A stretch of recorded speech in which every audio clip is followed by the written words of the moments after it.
doves in the wind. Pussy like doves in the wind. Hey guys, what's up? It's your girl Kayla Stacks back at it again with another video. And as you can tell by the title, today we're doing a college video. Basically, I've been getting requests about it and I was just debating whether I should actually do it. And we're gonna do it. So basically, I went ahead and wrote my notes, what we're gonna go by, like the topics. So basically, I'm just gonna be talking about picking a major or area of study, finding colleges, testing GPA and grades, the application process, and then scholarships and money. So yeah, let's just get into this video. So first off, we're gonna talk about picking a major and an area of study. Okay, so basically, if you don't know, your major is kind of what your degree is gonna be in and what you're gonna be studying. So what I recommend you do is kind of figure out what it is that you like to do or what you want your career to be. I mean, and let me go ahead and put it out there. It's okay if you don't know what you want to do. Like, that's completely normal. And you can always change your major if you want to. So basically, I just recommend you go ahead and figuring out what it is that you like to do or what you want to do in the future.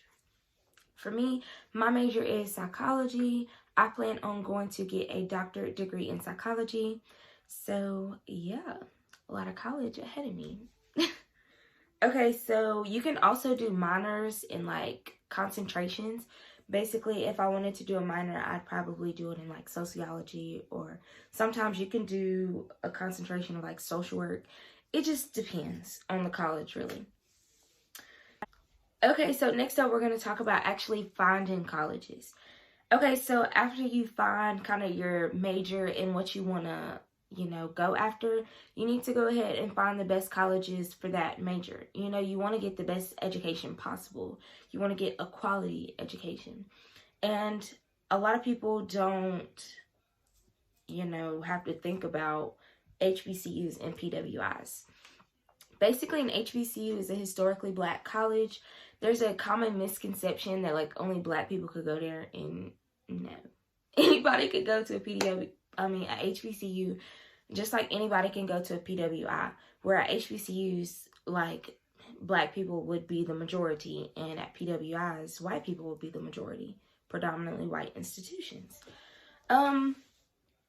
For a really long time, I was set on going to a HBCU because the experience is completely different. Like the whole, everything about it is completely different. Of course, it's still college and you have to learn, but the whole everything, like the partying, the actual connections, the school in general, like the history behind it, all of it is going to be completely different than a PWI. So for a long time, I was set on going to a HBCU, but now that I've gotten older, I realized that there's things I can get at both. So when it came to picking a college and applying to them, I had to figure out the top choices for each kind of college and kind of compile that to make my top 3 and top 5 list. When you're looking for colleges, you need to make sure that the colleges that you want to go to they have your major and that they have a good program for it. Like, you don't want to go to the worst psychology program and you're a psychology major. Like, your quality of education is not going to be the same as going to a top school for that major. It's just not, honestly. Next, we're going to be talking about testing, GPA, and grades. Okay, so when it comes to testing, you can do ACT or SAT. You can do both, but I think you only have to like actually do one of them. And those tests are hard, in my opinion. I had average scores on them. It's like mine wasn't below average or anything. They were just average scores, which, don't judge me, but like I really did not try on my testing. I just didn't. I just feel like those tests are so stupid. I'm sorry, I should not say this in a college video, but that's just my personal opinion on them. So yeah, but make sure you actually try. I took an ACT prep class, and it was just like a lot of testing and showing me what was going to be on the test, the type of questions, what they were actually looking for, and how it was going to be graded.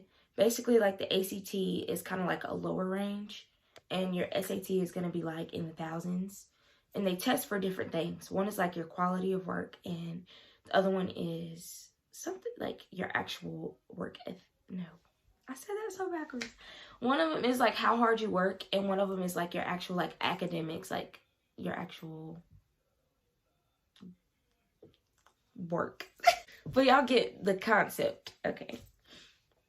Okay, and as far as grades, I'm not sure which grade you're in, but starting from freshman year, that's when your GPA starts. And, you know, it's going to kind of fluctuate depending on the type of grades you make. But I definitely recommend on taking your grades very seriously. Like, I was an AB honor roll student all the way through high school until junior year. But that's kind of when the pandemic came around. We'll get to that. Basically, it's important to keep your GPA up because, and if you don't know, it's your grade point average. And it goes all the way from like a 0 to a 4.0 or a 5.0 if you're weighted or unweighted. Weighted is basically if you take like honors, IB, or AP classes. Unweighted would be just like regular course classes that you take. And like a 4.0 is like straight A's, 3.0 straight B's, and you know you have points in between. Like for a long time I stayed at 3.5, so it's like AB honor roll, like it's a mix of grades in there. But just make sure that you keep up with your grades and make sure you take that seriously because all of that is documented and colleges do look at that, and a lot of colleges do have like requirements, and like if you don't meet their requirements, they might not let you in. That's just what it is. Let's talk about the application process. Okay, so for the application processes for colleges, it was really simple for me just because I used the Common App. The Common App is like your best friend. Considering I was applying to a lot of HBCUs, my Common App did not have a lot of the ones that I wanted to apply to. And basically with Common App, you put in all your... Oh my God. With your Common App, you're going to put all your information in on one big profile. And you invite your like counselor and your advisor to turn in like your transcripts and test scores for you. But all your basic information is in there for you. A lot of the time, your counselor and your college advisor is going to play a huge role in your college process. Like, they're going to help you, you know, get the requirements or see and break down what you need to do to get to the colleges that you want to. That's kind of like their job.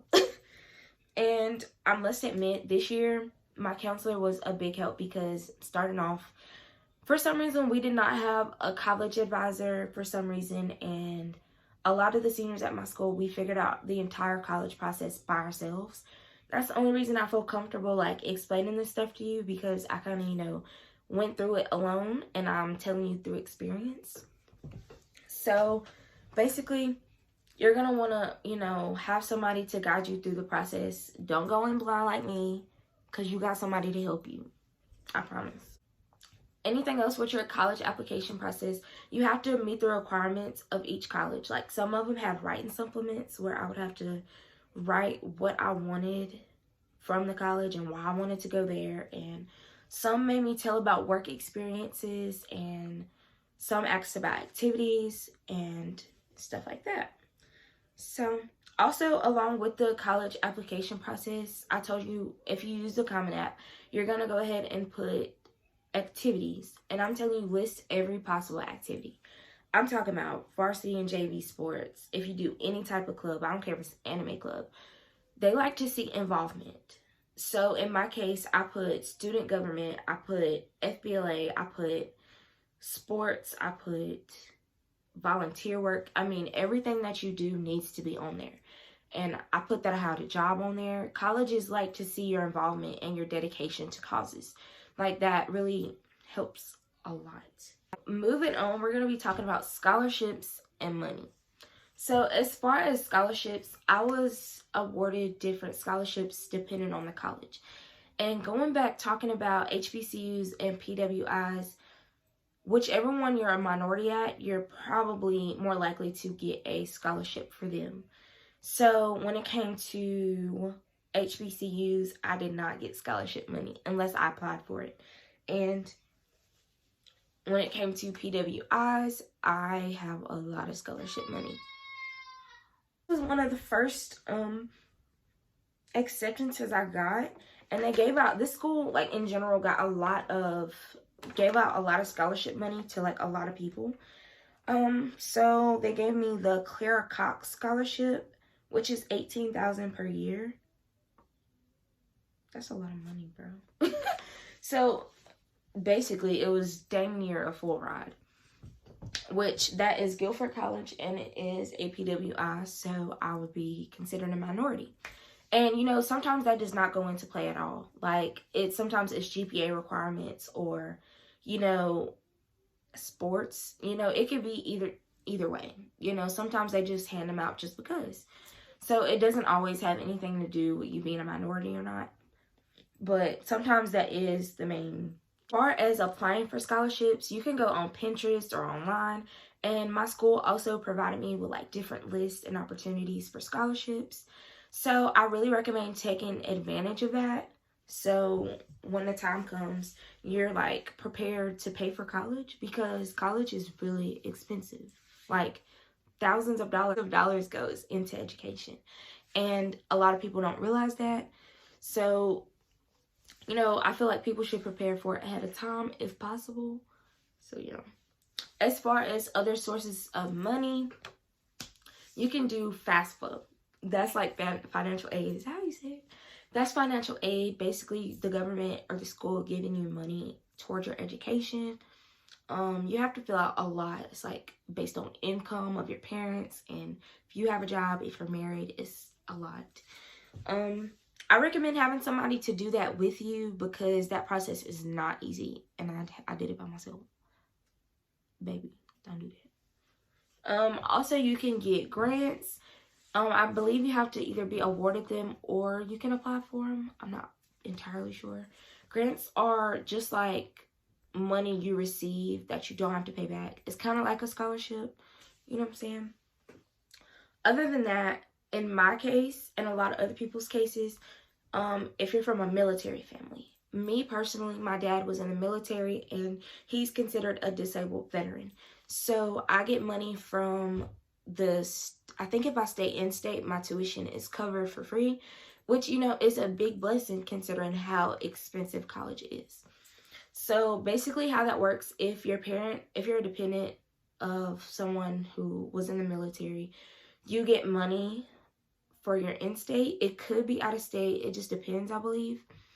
And what happens with that is, I think you get a stipend dependent on, I don't know. It's a lot that goes into it. But I believe in my case, I do get a stipend for being in college every month. So I would get a certain amount. And as long as I'm in college in my next 4 years, I get money every month. Which is also a blessing. You know, I don't have to be worried about food and expenses and stuff like that. So yeah.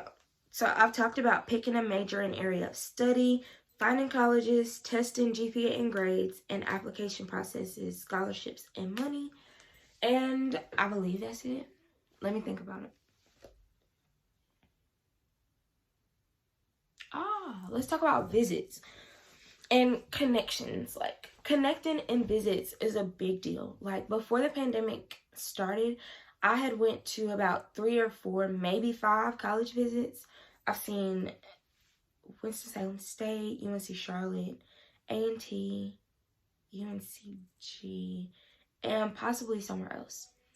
So basically, I recommend, like, once it's time to wind down and start picking colleges, what me and my mom are going to do is towards April and May, when it's time to make my decision, we're going to go ahead and try to take a visit to my top 3 colleges and get a feel for the college I feel most at home.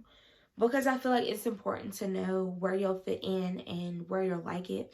Because, you know, you're going to spend a good amount of time there, basically 4 years, getting an education somewhere and possibly living somewhere. And I feel like if you don't feel comfortable at that place or feel like it's not for you, you should not go. I just know. So visiting and making connections is important. When I went to UNC Charlotte, I met this girl. She was my tour guide. And come to find out, we ended up, I don't want to say close, but like if I needed her, I could get in touch with her. And she just told me a lot of information that I needed to know. And it was a great connection to have, because now that school is one of my top 3, and she is a graduate of there. So it's like I have a connection to them in that college, which makes it so much easier to, you know, align it with what I want for my future.